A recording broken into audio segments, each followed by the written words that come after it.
प्रश्न संख्या 1 हम लोग पढ़ेंगे। नीचे दिया गया कौन सा कथन दावे की अवधारणा का सबसे अच्छी तरह वर्णन करता है? सबसे उपयुक्त विकल्प चुनें। पहला विकल्प है, दावा एक अनुरोध है कि बीमा कंपनी को अनुबंध में निर्दिष्ट वचन को पूरा करना चाहिए। दूसरा विकल्प है, दावा एक मांग है कि बीमा कंपनी को अनुबंध में निर्दिष्ट वचन को पूरा करना चाहिए। तीसरा विकल्प है, दावा एक मांग है कि बीमा धारक को समझौते में निर्दिष्ट प्रतिबद्धता को पूरा करना चाहिए। चौथा विकल्प है, दावा एक अनुरोध है कि बीमा धारक को समझौते में निर्दिष्ट वचन को पूरा करना चाहिए। तो इन चारों विकल्प में से हमें सही उत्तर का चुनाव करना है। तो हम लोग प्रश्न को एक बार समझने का प्रयास करेंगे। प्रश्न में कह रहा है कि दावा क्या है, यानी कि क्लेम क्या है। ठीक है, इन चारों विकल्प में से हमें उपयुक्त विकल्प का चुनाव करना है। तो दूसरा नंबर का जो विकल्प है, दावा एक मांग है कि बीमा कंपनी को अनुबंध में निर्दिष्ट वचन को पूरा करना चाहिए, यानी कि दावा एक डिमांड है। ठीक है, कि बीमा कंपनी ने अनुबंध पत्र में यानी कि बॉन्ड पेपर में जो वचन दिया है, जो निर्दिष्ट वचन है, उसको वो पूरा करे। ठीक है, यानी कि 2 नंबर वाला जो विकल्प है इस प्रश्न का सही जवाब होगा। प्रश्न संख्या 2 हम लोग पढ़ेंगे। नीचे पॉलिसियों की एक सूची दी गई है। कौन सी पॉलिसी के तहत नियत समय के भुगतान के रूप में दावा भुगतान किया जाता है? पहचान करें। पहला विकल्प है मनी बैक पॉलिसी, दूसरा विकल्प है यूनिट लिंक बीमा पॉलिसी, तीसरा विकल्प है प्रीमियम वापसी पॉलिसी जिसको रिटर्न ऑफ प्रीमियम आरओपी भी कहते हैं, चौथा विकल्प है मियादी बीमा पॉलिसी। तो इन चारों विकल्प में से कौन सी पॉलिसी है जिसमें यानी कि टाइम टू टाइम दावा भुगतान ऑटोमेटिक किया जाता है? आप इसको इस प्रकार से समझिए। तो ये हो जाएगा 1 नंबर का विकल्प मनी बैक पॉलिसी, यानी कि एक मनी बैक पॉलिसी के मामले में दावा भुगतान नियत समय के भुगतान के रूप में किया जाता है, यानी कि इस प्रश्न का सही जवाब हो जाएगा 1 नंबर वाला विकल्प मनी बैक पॉलिसी। प्रश्न संख्या 3 हम लोग पढ़ेंगे। महेश ने गंभीर बीमारी राइडर के साथ एक जीवन बीमा पॉलिसी खरीदी है। उसने करण के पक्ष में पॉलिसी का पूर्ण समुद्देशन किया है। महेश को दिल का दौरा पड़ता है और गंभीर बीमारी राइडर के तहत 50,000 रुपये का एक दावा उत्पन्न होता है। इस मामले में भुगतान किसे किया जाएगा? पहला विकल्प है महेश, दूसरा विकल्प है करण, तीसरा विकल्प है भुगतान महेश और करण के बीच समान रूप से बांट दिया जाएगा, चौथा विकल्प है दोनों में से कोई नहीं क्योंकि महेश को दिल का दौरा पड़ा है लेकिन पॉलिसी करण के पक्ष में समनुद्देशित है। तो इन चारों विकल्प में से हमें सही उत्तर का चुनाव करना है। हम लोग एक बार प्रश्न को समझने का प्रयास करेंगे। प्रश्न में कह रहा है कि महेश ने गंभीर बीमारी राइडर के साथ एक जीवन बीमा पॉलिसी खरीदी है। ठीक है, उसने करण के पक्ष में पॉलिसी का पूर्ण समनुद्देशन किया है, यानी कि महेश ने अपनी पॉलिसी को गिरवी रख दिया है पूरी तरह से। किसके पास?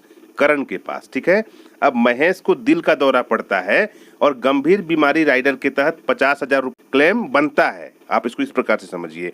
तो क्लेम का भुगतान किसे किया जाएगा? प्रश्न में यही पूछ रहा है। तो क्लेम का भुगतान जो है करण को किया जाएगा, चूंकि महेश ने अपना पॉलिसी पूरी तरह से गिरवी रख दिया है। किसके पास? करण के पास। अब पॉलिसी का मालिक कौन हुआ? करण हुआ, यानी कि 2 नंबर का जो विकल्प है करण इस प्रश्न का सही जवाब होगा। यानी कि जो भी दावा उत्पन्न होगा, जो भी क्लेम बनेगा वो करण को भुगतान होगा, यानी कि करण को मिलेगा। आप इसको इस प्रकार से समझिए। तो 2 नंबर का विकल्प इस प्रश्न का सही जवाब होगा। प्रश्न संख्या 4 हम लोग पढ़ेंगे। एक कार दुर्घटना में प्रवीण की मृत्यु हो गई। लाभार्थी मृत्यु दावे के लिए दस्तावेज प्रस्तुत करता है। नीचे दिया गया कौन सा दस्तावेज एक अतिरिक्त दस्तावेज है जो स्वाभाविक मौत की तुलना में दुर्घटना मृत्यु के मामले में प्रस्तुत किया जाना आवश्यक है? पहला विकल्प है दफन या दाह संस्कार प्रमाण पत्र, दूसरा विकल्प है इलाज करने वाले चिकित्सक का प्रमाण पत्र, तीसरा विकल्प है नियोक्ता का प्रमाण पत्र, चौथा विकल्प है तहकीकात का प्रमाण पत्र। तो इन चारों विकल्प में से हमें सही उत्तर का चुनाव करना है। तो हम लोग एक बार प्रश्न को समझेंगे। प्रश्न में आखिर कह क्या रहा है? तो प्रश्न में कह रहा है कि एक कार दुर्घटना में प्रवीण की मृत्यु हो गई। ठीक है। लाभार्थी मृत्यु दावे के लिए दस्तावेज प्रस्तुत करेगा, यानी कि जो नॉमिनी होगा, लाभार्थी होगा, वो मृत्यु दावे के लिए दस्तावेज यानी कि पेपर अपना प्रस्तुत करेगा। ठीक है। नीचे दिया गया कौन सा दस्तावेज एक अतिरिक्त दस्तावेज है जो स्वाभाविक मौत की तुलना में दुर्घटना मृत्यु के मामले में प्रस्तुत किया जाना आवश्यक है। यानी कि इन चारों विकल्प में से कौन सा दस्तावेज ऐसा दस्तावेज है जो नेचुरल डेथ की तुलना में, यानी कि दुर्घटना से मृत्यु होती है, उस स्थिति में उसे प्रस्तुत किया जाना आवश्यक है। आप इसको इस प्रकार से समझिए। तो इस प्रश्न का सही जवाब हो जाएगा 4 नंबर वाला विकल्प, तहकीकात की रिपोर्ट। ठीक है। यानी कि नॉमिनी द्वारा दावा पत्र, दफन या दाह संस्कार का प्रमाण पत्र, इलाज करने वाले चिकित्सक का प्रमाण पत्र, अस्पताल का प्रमाण पत्र, नियोक्ता का प्रमाण पत्र आदि जैसे दस्तावेज स्वाभाविक मौत के साथ साथ दुर्घटना मृत्यु के मामले में प्रस्तुत किया जाना आवश्यक है। ठीक है। अब प्रथम सूचना रिपोर्ट, जिसको कि FIR कहते हैं, तहकीकात रिपोर्ट, पोस्टमार्टम रिपोर्ट, अंतिम रिपोर्ट आदि अतिरिक्त दस्तावेज हैं जिन्हें स्वाभाविक मृत्यु की तुलना में दुर्घटना मृत्यु के मामले में प्रस्तुत किया जाना आवश्यक है। अब तो आप समझ गए होंगे। यानी कि चौथा नंबर का जो विकल्प है तहकीकात की रिपोर्ट, ये इस प्रश्न का सही जवाब होगा, यानी कि 4 नंबर वाला विकल्प। ठीक है। प्रश्न संख्या 5 हम लोग पढ़ेंगे। नीचे दिए गए कौन से मृत्यु दावे को एक शीघ्र मृत्यु दावा माना जाएगा?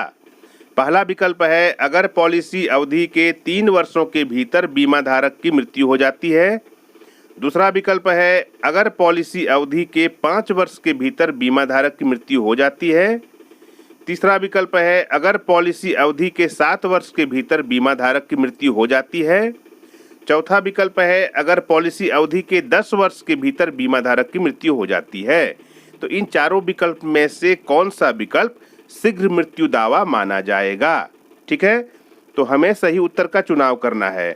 तो इस प्रश्न का सही जवाब हो जाएगा 1 नंबर वाला विकल्प, अगर पॉलिसी अवधि के 3 वर्ष के भीतर बीमा धारक की मृत्यु हो जाती है तो उसे शीघ्र मृत्यु दावा माना जाएगा। ठीक है। यानी कि आज के डेट में अगर कोई व्यक्ति अपना पॉलिसी करवाता है और आज से अगले 3 वर्ष के भीतर वो मर जाता है तो वो शीघ्र मृत्यु दावा कहलाएगा। यानी कि अगर पॉलिसी अवधि के 3 वर्षों के भीतर बीमा धारक की मृत्यु हो जाती है, यानी कि इस प्रश्न का जवाब होगा 1 नंबर वाला विकल्प। प्रश्न संख्या 6 हम लोग पढ़ेंगे। नीचे कुछ ऐसी घटनाएं दी गई हैं जो उत्तरजीविता दावों को जन्म देगी। पहचान करें नीचे दिया गया कौन सा कथन असत्य है? पहला विकल्प है मियादी बीमा पॉलिसी की परिपक्वता पर दावों का भुगतान। दूसरा विकल्प है मनी बैक पॉलिसी के तहत किसी मुकाम पर पहुंचने पर दे एक किस्त। तीसरा विकल्प है राइडर लाभ के रूप में पॉलिसी के तहत कवर की गई गंभीर बीमारियों के लिए दावों का भुगतान। चौथा विकल्प है पॉलिसी धारक द्वारा इंडोमेंट पॉलिसी के समर्पण पर किए जाने वाले समर्पण मूल्य का भुगतान। ठीक है। तो इन चारों विकल्प में से हमें सही उत्तर का चुनाव करना है, यानी कि इन चारों सेंटेंस में से कौन सा सेंटेंस गलत है ये हमें देखना है। प्रश्न में कह रहा है कि नीचे कुछ ऐसी घटनाएं दी गई हैं जो उत्तरजीविता दावों को जन्म देगी। पहचान करें नीचे दिया गया कौन सा कथन असत्य है। तो 1 नंबर वाला जो विकल्प है मियादी बीमा पॉलिसी की परिपक्वता पर दावों का भुगतान, यानी कि टर्म इंश्योरेंस में मैच्योरिटी का भुगतान। ठीक है। यही सेंटेंस गलत है, चूंकि मियादी बीमा पॉलिसी में मैच्योरिटी नहीं होता है, यानी कि अवधि बीमा पॉलिसी में मैच्योरिटी क्लेम नहीं मिलता है। आप इसको इस प्रकार से समझिए। तो 1 नंबर का जो सेंटेंस है वो सेंटेंस गलत है। ठीक है। यानी कि इस प्रश्न का सही जवाब हो जाएगा 1 नंबर वाला विकल्प, मियादी बीमा पॉलिसी की परिपक्वता पर दावों का भुगतान। ठीक है। प्रश्न संख्या 7 हम लोग पढ़ेंगे। एक निश्चित समय पर पहुंचने पर मनी बैक पॉलिसी के तहत किए गए भुगतान को किस प्रकार के दावे में वर्गीकृत किया जाएगा? पहला विकल्प है मृत्यु दावा। दूसरा विकल्प है परिपक्वता दावा। तीसरा विकल्प है नियत समय पर उत्तरजीविता दावा। चौथा विकल्प है समर्पण दावा। तो हम लोग एक बार प्रश्न को समझने का प्रयास करेंगे। प्रश्न में कह रहा है कि एक निश्चित समय पर पहुंचने पर मनी बैक पॉलिसी के तहत किए गए भुगतान को किस प्रकार के दावे में वर्गीकृत किया जाएगा, यानी कि कैसा दावा हम समझेंगे जो मनी बैक पॉलिसी के तहत दावों का भुगतान समय पर होता है उसको हम लोग कैसा दावा मानेंगे? तो ये हो जाएगा 3 नंबर का विकल्प, नियत समय पर उत्तरजीविता दावा। यानी कि निश्चित समय पर पहुंचने पर मनी बैक पॉलिसी के तहत किए गए भुगतान को नियतकालिक उत्तरजीविता दावे के तहत वर्गीकृत किया जाएगा। यानी कि 3 नंबर का जो सेंटेंस है, नियत समय पर उत्तरजीविता दावा, यही इस प्रश्न का सही जवाब हो जाएगा। प्रश्न संख्या 8 हम लोग पढ़ेंगे। शंकर ने एक 10 वर्षीय यूनिट लिंक बीमा योजना खरीदी है।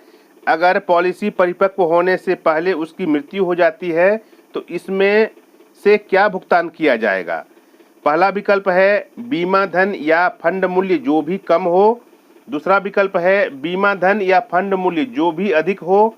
तीसरा विकल्प है भुगतान किए गए प्रीमियम बैंक की बचत जमा राशि की तुलना में 2% अधिक ब्याज की दर के साथ वापस किए जाएंगे। चौथा विकल्प है समर्पण मूल्य। तो इन चारों विकल्प में से हमें सही उत्तर चुनना है। तो हम लोग एक बार प्रश्न को समझने का प्रयास करेंगे। कह रहा है प्रश्न में कि शंकर ने एक 10 वर्ष के लिए एक यूलिप पॉलिसी खरीदी है। ठीक है, अगर पॉलिसी मैच्योर होने के पहले ही शंकर की मृत्यु हो जाती है तो उसके नॉमिनी को क्या भुगतान किया जाएगा इन चारों विकल्प में से? तो इस प्रश्न का सही जवाब हो जाएगा बीमा धन या फंड मूल्य जो भी अधिक हो।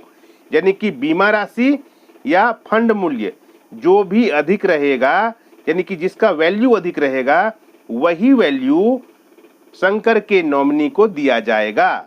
मान लेते हैं कि अगर सम एश्योर्ड अधिक रहेगा, फंड मूल्य कम रहेगा, तो सम एश्योर्ड भुगतान किया जाएगा। अगर सम एश्योर्ड कम रहेगा, फंड वैल्यू ज्यादा रहेगा, तो फंड वैल्यू भुगतान किया जाएगा शंकर के नॉमिनी को। तो 2 नंबर का जो विकल्प है बीमा धन या फंड मूल्य जो भी अधिक हो, यही इस प्रश्न का सही जवाब हो जाएगा। प्रश्न संख्या 9 हम लोग पढ़ेंगे। दावों के वर्गीकरण ब्रैकेट में दिया हुआ है शीघ्र या गैर शीघ्र के आधार पर बेमेल विकल्प को चुने। पहला विकल्प है मियादी बीमा योजना खरीदने के 6 महीने के बाद राम्या की मृत्यु हो जाती है। दूसरा विकल्प है मियादी बीमा योजना खरीदने के 1.5 वर्ष बाद मनोज की मृत्यु हो जाती है। तीसरा विकल्प है मियादी बीमा योजना खरीदने के 2.5 वर्ष बाद डेविड की मृत्यु हो जाती है। चौथा विकल्प है मियादी बीमा योजना खरीदने के 5.5 वर्ष बाद प्रवीण की मृत्यु हो जाती है। तो इन चारों विकल्प में से हमें बेमेल विकल्प को चुनना है। बेमेल विकल्प क्या हो जाएगा कि वैसा विकल्प जो बाकी के विकल्पों से मेल नहीं खाता हो। ठीक है, आप इसको इस प्रकार से समझिए। तो चौथा नंबर का जो विकल्प है मियादी बीमा योजना खरीदने के 5.5 वर्ष बाद प्रवीण की मृत्यु हो जाती है, यही इस प्रश्न का सही उत्तर होगा। क्योंकि बाकी के जो विकल्प हैं, जैसे कि 1 नंबर वाला विकल्प, 2 नंबर वाला विकल्प, 3 नंबर वाला विकल्प, सारे सेंटेंस में शीघ्र मृत्यु दावा दिख रहा है। ठीक है, यानी कि ये जो है राम्या की मृत्यु 6 महीने के भीतर हो जाती है, जबकि मनोज की मृत्यु 1.5 वर्ष के भीतर हो जाती है, जबकि डेविड की मृत्यु 2.5 वर्ष के भीतर हो जाती है। लेकिन प्रवीण की जो मृत्यु होती है मियादी बीमा योजना खरीदने के 5.5 वर्ष बाद होती है, जो शीघ्र मृत्यु दावा के अंतर्गत नहीं आएगा। बाकी के जो 3 विकल्प हैं 1, 2, 3, ये शीघ्र मृत्यु दावा के अंतर्गत आएगा। यानी कि बेमेल विकल्प कौन सा हो जाएगा? तो चौथा नंबर का जो विकल्प है मियादी बीमा योजना खरीदने के 5.5 वर्ष बाद प्रवीण की मृत्यु हो जाती है, यही विकल्प बेमेल विकल्प होगा। यानी कि इन ऊपर के तीनों विकल्प की तुलना में ये विकल्प अलग है। यानी कि चौथा नंबर का विकल्प इस प्रश्न का सही जवाब होगा। प्रश्न संख्या 10 हम लोग पढ़ेंगे। नीचे बीमित व्यक्ति की मृत्यु की स्थिति में सभी लाभार्थियों द्वारा सामान्य मृत्यु दावे के लिए प्रस्तुत किए जाने वाले दस्तावेजों की एक सूची दी गई है। बेमेल को चुने जो केवल दुर्घटना मृत्यु के मामले में अतिरिक्त दस्तावेज के रूप में प्रस्तुत किया जाना आवश्यक है। पहला विकल्प है तहकीकात की रिपोर्ट, दूसरा विकल्प है दावा पत्र, तीसरा विकल्प है दफन या दाह संस्कार का प्रमाण पत्र, चौथा विकल्प है अस्पताल का प्रमाण पत्र। तो इन चारों विकल्प में से हमें सही उत्तर का चुनाव करना है। तो हम लोग एक बार प्रश्न को समझेंगे कि आखिर प्रश्न में कह क्या रहा है। प्रश्न में कह रहा है कि नीचे बीमित व्यक्ति की मृत्यु की स्थिति में सभी लाभार्थियों द्वारा सामान्य मृत्यु दावे के लिए प्रस्तुत किए जाने वाले दस्तावेजों की एक सूची दी गई है। ठीक है, बेमेल को चुने, यानी कि वैसा विकल्प जो अन्य विकल्पों से मेल नहीं खाता हो, हमें उसका चुनाव करना है जो केवल दुर्घटना मृत्यु के मामले में अतिरिक्त दस्तावेज के रूप में प्रस्तुत किया जाना आवश्यक है। ठीक है, तो इस प्रश्न का सही जवाब हो जाएगा तहकीकात की रिपोर्ट, यानी कि तहकीकात की रिपोर्ट दुर्घटना से होने वाली मृत्यु के मामले में अतिरिक्त दस्तावेज के रूप में प्रस्तुत किया जाना आवश्यक है।